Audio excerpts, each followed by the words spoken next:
자, 오늘 저와 여러분들이 함께 나누실 말씀은 마태복음 5장 1절부터 3절까지 말씀입니다. 마태복음 5장 1절부터 3절.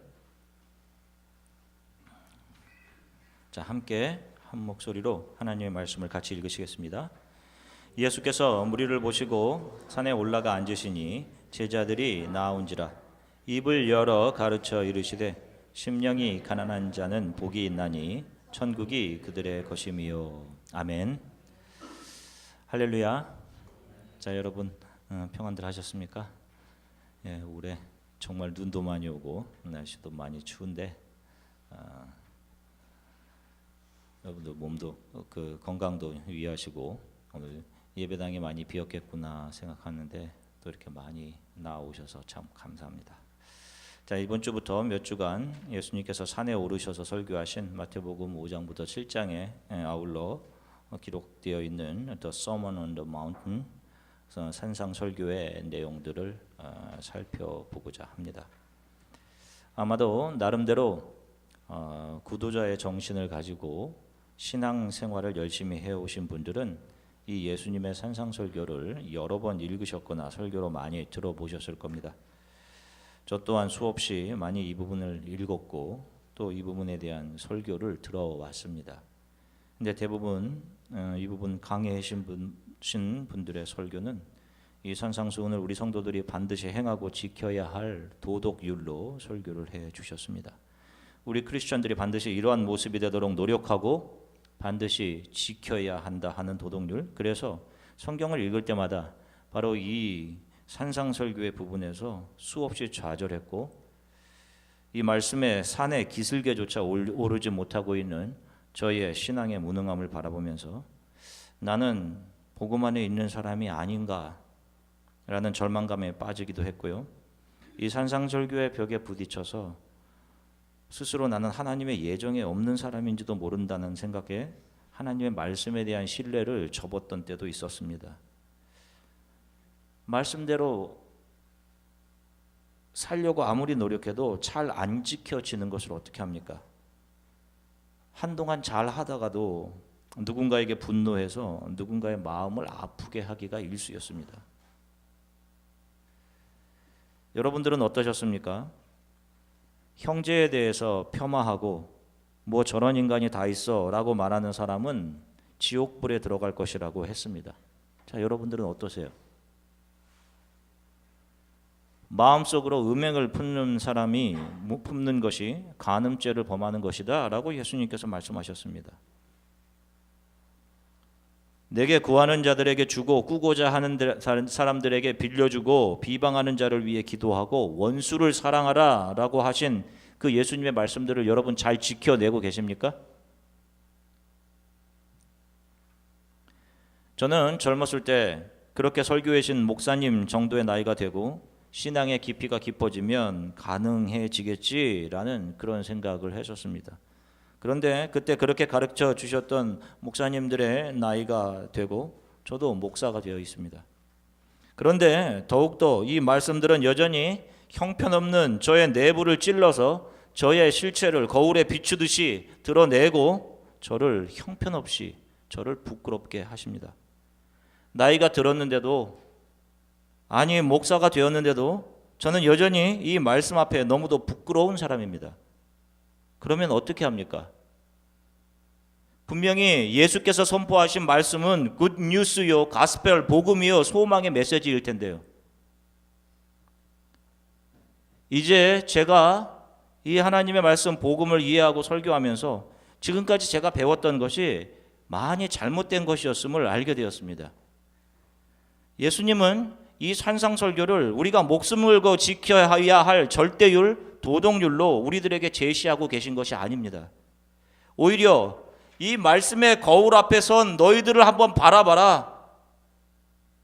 그 앞에서 우리가 우리 서로의 죄와 허물이 우리의 죄가 그 앞에서 낱낱이 드러나서 우리들이 은혜요 진리이신 예수 앞에 무릎 꿇고 주저앉기를 바라신 것입니다. 그것만이 사람이 살아날 수 있는 길이기 때문이에요. 저와 여러분들은 다 형편없는 사람들입니다. 너무도 부족한 사람들이에요. 그렇게 오랫동안 신앙생활을 했는데도 자신을 알아주지 않으면 서운해하고 자신을 인정해주는 사람들에게만 잘하는 그런 사람들입니다. 그렇게 잘하면서 그것을 사랑이라고 하는데 솔직히 그것이 진정한 사랑인가요? 여러분 생각해 보십시오. 우리는 진정한 사랑을 할 수 없는 사람들입니다.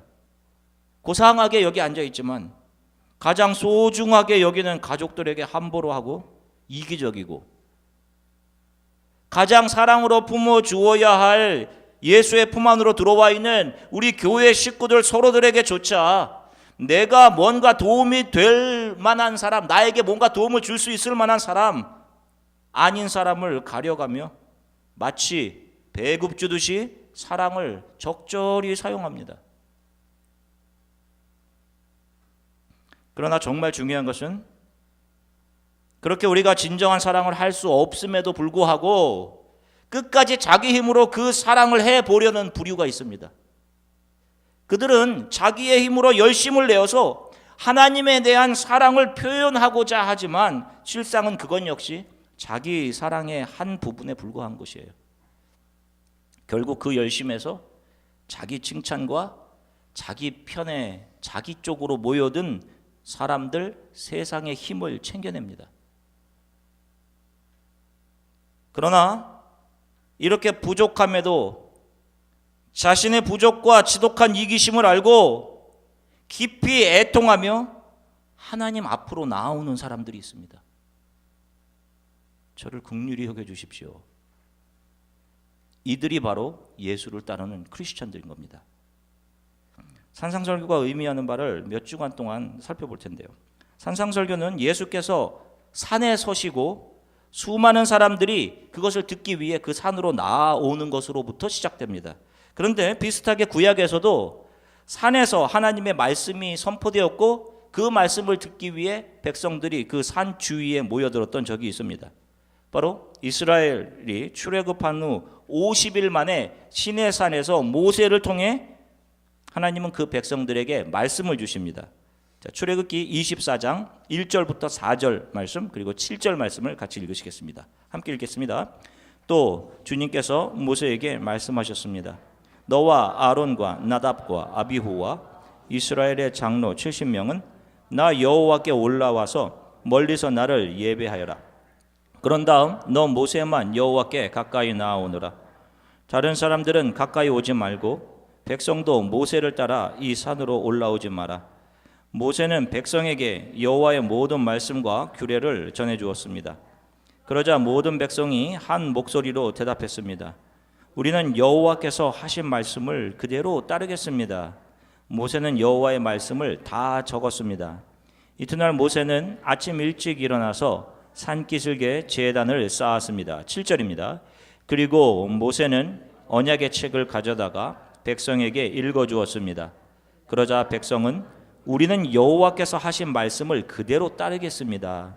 우리는 주님께 복종하겠습니다. 라고 말했습니다. 아멘. 자, 보세요. 하나님께서 출애굽 50일째 되는 날 이스라엘 백성에게 내려오셔서 그들에게 율법, 말씀을 주십니다. 모세가 그 율법을 받아 시내산에서 백성들 앞에서 낭독합니다. 그러자 백성들이 어떻게 반응합니까? 우리가 여호와께서 하신 말씀을 그대로 다 따르겠습니다. 라고 하고 맹세를 합니다. 그러자 모세가 시내산 기슭에 제단을 쌓고 이스라엘 12지파를 위한 12개의 돌을 쌓아놓고 제단 위에 소를 잡아서 번제로 드리고 나서 모세가 여호와께서 주신 율법을 다시 한번 백성들에게 읽어줍니다. 그러자 백성들이 우리는 여호와의 말씀을 그대로 따르겠습니다. 우리는 복종하겠습니다. 라고 두 번째 맹세를 합니다. 자, 그런데 보세요. 며칠이 지나지 않아서 그들이 저지르고 있는 일들을 보세요. 출애굽기 32장 1절부터 4절입니다. 같이 읽겠습니다. 모세가 산에서 내려옴이 더딤을 보고 모여 백성이 아론에게 이르러 말하되 일어나라 우리를 위하여 우리를 인도할 신을 만들라. 이 모세 곧 우리를 애굽 땅에서 인도하여 낸 사람은 어찌 되었는지 알지 못함이니라. 아론이 그들에게 이르되 너희의 아내와 자녀의 귀에서 금고리를 빼어 내게로 가져오라. 모든 백성이 그 귀에서 금고리를 빼어 아론에게로 가져가매 아론이 그들의 손에서 금고리를 받아 부어서 조각칼로 새겨 송아지 형상을 만드니 그들이 말하되 이스라엘아 이는 너희를 애굽 땅에서 인도하여 낸 너희의 신이로다 하는지라. 자 보세요. 두 번에 걸쳐서 그렇게 하나님의 말씀을 우리가 지키겠습니다라고 맹세했던 그들이 모세가 40일 시내산에 올라가 하나님으로부터 구체적인 규례와 율법의 상세 내용을 받고 있는 동안 하나님이 가장 싫어하시는 우상을 만듭니다. 여러분 이것이 무엇을 보여줍니까? 인간은 절대로 이 하나님의 말씀을 지켜낼 수 있는 존재가 아닐 뿐더러 이 율법은 인간이 반드시 스스로의 노력으로 이르러야 하는 어떤 도덕 윤리적인 경지로 주어진 것이 아님을 알 수 있습니다. 이 하나님의 말씀은 인간 안에 있는 뭔가를 들추어 내시고 발각시키시고 인간이 그것을 자각하게 하기 위한 것으로 주어진 것입니다. 자, 이사야 선지자의 예언을 보겠습니다. 이사야서 2장 2절 말씀입니다. 같이 읽겠습니다. 마지막 날에 여호와의 성전이 서 있는 산이 모든 산들 꼭대기에 우뚝 서게 될 것이며 모든 언덕보다 높이 솟을 것이다. 그리고 모든 민족이 그리로 모여들 것이다. 아멘. 자, 말일이라는 것은 메시아가 오셔서 왕으로 군림하시는 때를 말합니다. 자, 보세요. 여호와의 성전이 모든 산 꼭대기 위에 굳게 설 것이다 라고 이사야가 예언하죠. 성전은 바로 예수 그리스도 자신을 이야기합니다. 그분이 지금 이사야의 예언처럼 산 위에 산에 올라가셔서 그 말씀의 산 위에 우뚝 서 계시죠. 구약 시대 때는 여호와의 말씀이 돌판에 새겨져 여호와의 산에 우뚝 서 있었습니다. 그리고 사람들은 그 말씀을 자신의 노력과 실력으로 지켜낼 것인 양 맹세를 했습니다. 그런데 그 맹세를 하자마자 그들은 맹세를 지킬 수 없는 자들로 발각이 되고 드러납니다. 결국 시내산에서 이스라엘 백성들은 그 말씀을 지켜낼 수 없는 자로 발각되고 폭로된 겁니다. 너희들은 그걸 지킬 수 없는 사람들이야. 그런데 이제 예수께서 오셔서 그 시내산 율법 위에 예수께서 우뚝 서시죠. 그리고 이제 새로운 말씀을 세우십니다. 그런데 그 세우시는 말씀이 무엇인가 하면 바로 자기 자신이에요. 말씀이 육신이 되셔서 이 땅에 오신 자기 자신을 그대로 나타내십니다. 심령이 가난한 자로, 애통하는 자로, 온유한 자로, 의에 줄이고 목마른 자로, 긍휼히 여기는 자로, 마음이 청결한 자로, 화평케 하는 자로, 의를 위하여 핍박을 받는 자의 모습으로 자기 자신을 보여주십니다. 그리고 이 말씀, 자기 안으로 들어온 사람들을 긍휼히 여기시고 그들을 자기 자신과 동일하게 여겨주십니다. Union with Christ. 저는 온유하지 않습니다 라고 엎드린 자를 온유하다 라고 해주시는 겁니다. 제 마음에 늘 세상 사람들처럼 부자처럼 그들 세상의 부자처럼 그렇게 부하고자 하는 마음이 욕망이 욕심으로 가득 차 있습니다. 저를 긍휼히 여겨주세요 라고 고백했는데 너가 마음이 가난한 자다. 천국이 너희 것이다 라고 해주시는 겁니다.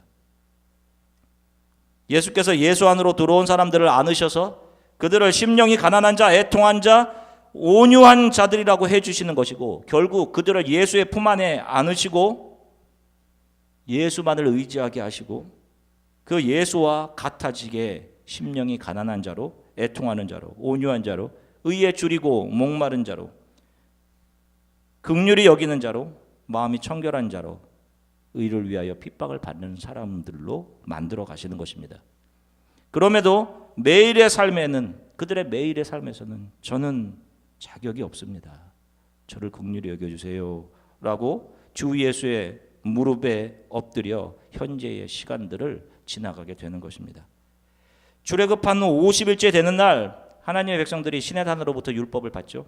그런데 곧바로 그들은 금송아지를 만들어 인간의 힘으로는 절대로 이 하나님의 말씀을 지킬 수 없음이 발각되죠. 그런데 예수께서 승천하신 후 50일째 되는 날 누가 이 땅에 내려오십니까? 오순절에 성령이시죠. 인간이 지킬 수 없었던 하나님의 말씀을 누가 인간 안을 깨끗이 청소하시고 그 안으로 들어오셔서 말씀을 지키는 사람으로 만들어 가시는 것입니까? 바로 성령께서 인간이 할 수 없었던 것을 성령이 하시는 겁니다. 산상수훈은 도덕률이 아닙니다. 우리에게 너희들 이거 안 지키면 지옥 간다라고 하는 절대율로 주어주신 것이 아니에요. 이미 그것은 시내 산에서 발각되고 드러난 겁니다. 우리는 그 말씀으로 서 계신 예수님 앞에서 저는 지킬 수 없는 죄인입니다. 저는 늘 실수하고 내 욕심, 이기심에 무너지는 죄인입니다. 이 사실이 매일매일 말씀을 드릴 때마다 고백되며 우리의 욕심과 이기심, 죄가 들키고 발각되는 거예요. 바로 이것을 산상설교는 우리의 심령을 찌르며 거울이 되어 우리 안에 죄와 우리의 불가능함을 상기시켜주고 그 모든 죄를 덮어주시는 예수 그리스도의 은혜가 얼마나 큰지를 보여주고 있는 것입니다.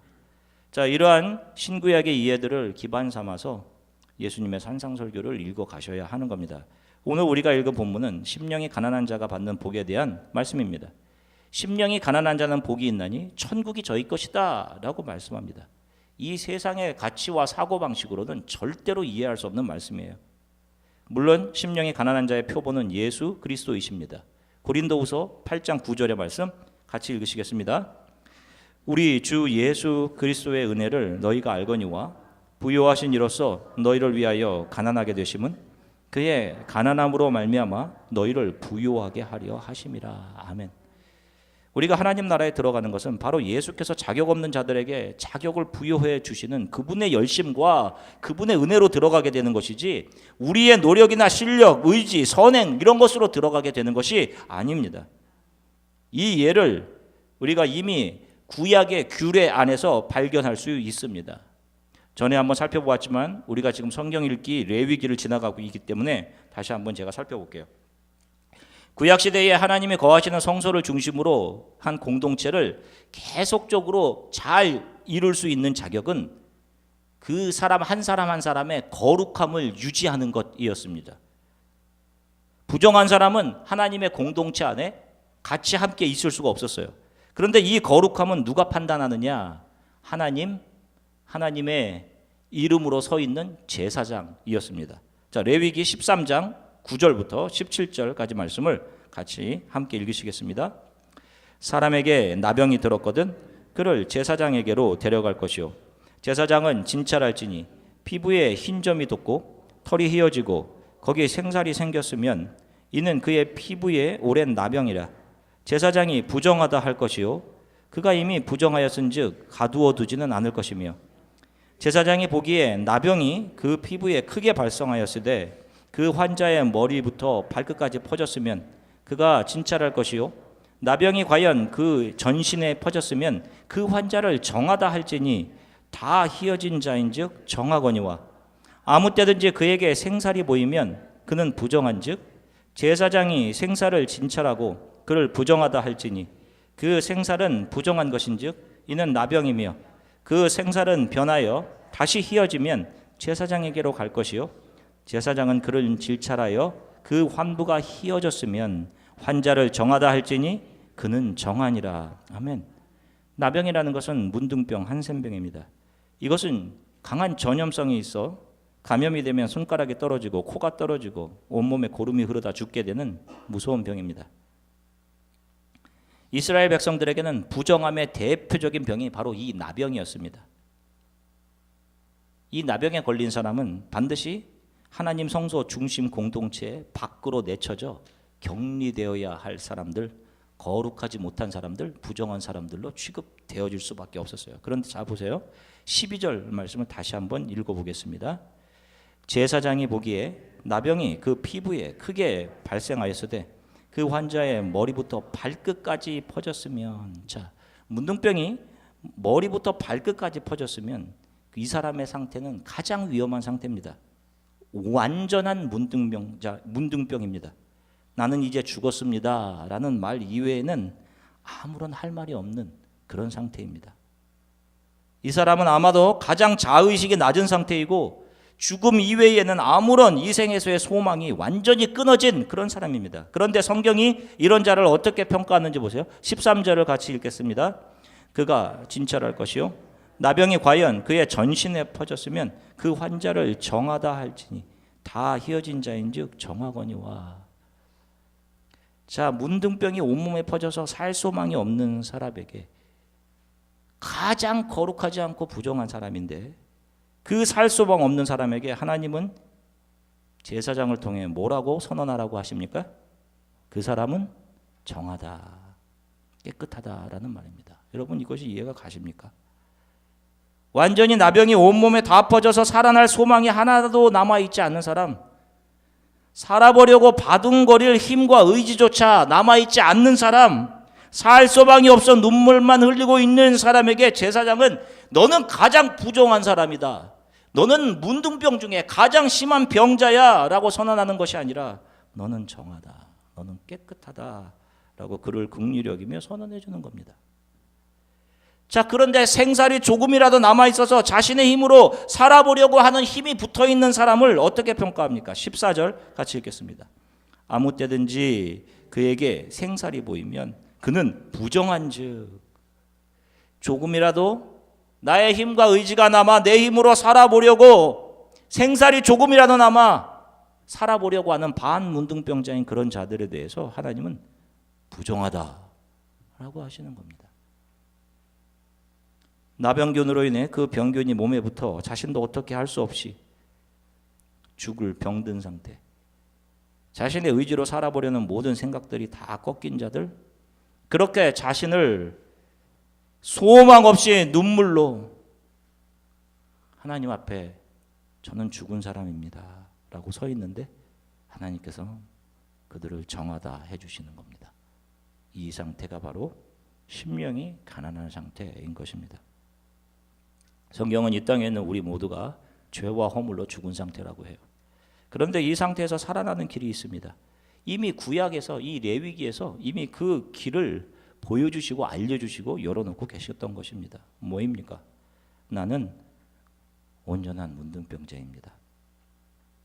저를 긍휼히 여겨주십시오 라고 하나님 제사장 앞에 엎드릴 때 제사장은 너가 깨끗하다 라고 선언해 주시는 거예요. 현대 기독교의 가장 큰 심각성 중 하나는 열심냄에 있습니다. 이게 무슨 소리입니까? 라고 하실 분들도 계실 텐데요. 열심이 교회의 문제입니다. 자신이 완전히 죽을 문둥병자였는데 은혜로 살아났음을 자각하지 못하는 상태에서 나오는 모든 열심들은 다 자기 자랑의 다른 조각에 불과합니다. 그런 자기 자랑의 조각들이 다른 사람을 찌르고 자기는 열심을 내고 거기서 자기를 자랑하고 자기 칭찬을 챙겨냅니다. 진정한 섬김이라는 것은 이렇게 온몸에 사탄에 의한 죄의 병이 다 퍼져서 거반 죽게 되었다가 살아난 사람들이 하나님의 은혜에 감격하며 내어놓는 것으로 이루어지는 겁니다. 며칠 전 우리 교회 성도님 중 한 분과 이야기하는 중에 그분이 그런 말씀을 하시더라고요. 자신이 더 많은 이득을 낼 수 있는 길이 있음에도 목사님, 크리스천으로 그런 길은 가고 싶지 않습니다 라고 말씀을 하시더라고요. 참 크리스천으로 살다 보면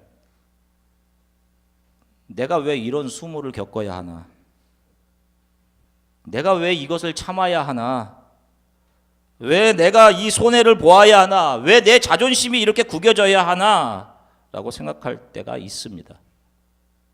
억울하고, 여러분 가끔씩 이 세상에서의 내 신세가 참 거지같이 느껴지실 때가 있으시죠? 누가복음 16장 19절서부터 20절의 말씀 같이 읽으시겠습니다. 한 부자가 있어 자색 옷과 고운 베옷을 입고 날마다 호화롭게 즐기더라. 그런데 나사로라 이름하는 한 거지가 헌데투성이로 그의 대문 앞에 버려진 채. 보세요. 누가복음 16장에 나오는 이 유명한 부자와 나사로의 이야기 여러분 기억하시죠? 성경이 부자의 이름을 무엇이라고 이야기합니까? 그냥 부자입니다. 그런데 거지의 이름은 분명하게 밝히고 있습니다. 거지의 이름을 뭐라고 밝히고 있습니까? 나사로라 이름하는 거지. 그 이름 나사로, 나자루스라는 이름은 하나님의 도움이라는 의미입니다. 이 사람은 하나님의 도움이 없으면 살 수 없는 사람이에요.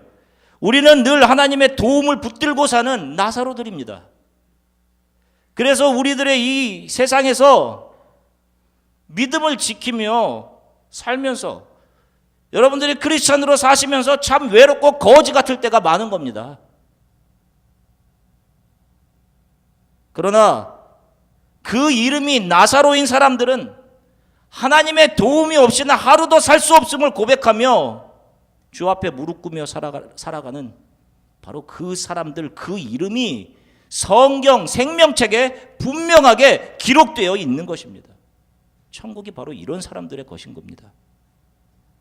반대로 이 세상에서 자신의 실력과 힘을 과시하며 주어진 시간들을 즐겁게 지내고 먹고 마시며 자신의 눈과 입과 자신의 만족과 즐거움을 채우기 위해 산 사람들, 예수 그리스도 이외의 것을 힘으로 삼고 살아간 사람들, 그들 부자들은 생명책 성경에 이름이 없는 거예요. 여러분, 이것으로 서로를 격려하고 여러분 위로하십시오. 이렇게 잠시 지나가는 이 삶을 예수 그리스도만 바라보고 의지하는 가난함으로 살아가시기를 예수 그리스도의 이름으로 간절히 축원합니다. 잠시 기도하겠습니다. 하나님, 제가 하나님 앞에서의 완전한 죄인입니다. 제가 주님 앞에 내놓을 수 있는 것이 무엇이 있겠습니까? 조금 내놓고 저를 자랑했던